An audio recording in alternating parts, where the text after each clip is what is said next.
যে বেচাকেনি বিগত 2 মাসে ওই ইহুদির দোকানেও হয় নাই, বিগত 2 মাসে হয় নাই, এত বেচাকেনি করছে।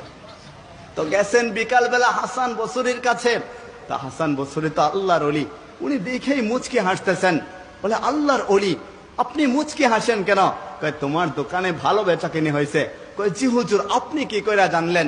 বলে, শুনো, তোমার দোকান থেকে যারা ক্রয় করতে আসছিল ওইটা কোনো দুনিয়ার মানুষ না।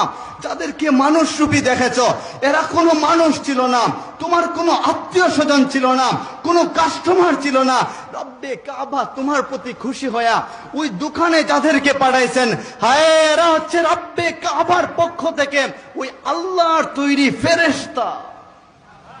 আল্লাহ ফেরেশতা দিয়া কাস্টমার হিসাবে বানায় পাঠাই দিছেন। তো আপনাদেরও উচিত। বলে, আমি ব্যবসা করব, কখনো ধোকা দিব না। আমি ব্যবসা করব, সৎ ব্যবসা করব, ধোকার আশ্রয় নিব না। কেননা আল্লাহর রাসূলের হাদিস বলে, যারা ব্যবসায়িক থাকবে, যারা সৎ ব্যবসা করবে, মা'আস সাদিকিন, তাদের হাসর নাসর হবে সত্যবাদীদের সাথে, সিদ্দিকিনদের সাথে, নবিয়িন, পয়গম্বরগণের সাথে তাদের হাসর নাসর হবে। তো যারা ব্যবসায়িক আছেন, আপনারা চান না যে আমাদের হাসর নাসর ব্যবসায়িকদের সাথে হয়ে যাক? চান কি চান না?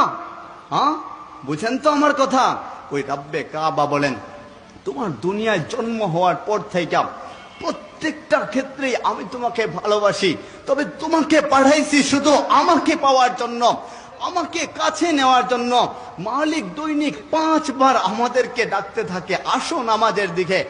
যখনই ফজরের আজান হয়, মালিক তাকায় থাকে, আমার বান্দাটা এশারের নামাজ পড়ে নাই, এবার দেখি না আমার কাছে আসে কিনা। মালিক তাকায় থাকে, যদি আসে, নামাজে যখনই যায়, আর মালিক চিৎকার দেয়া বলে, তুই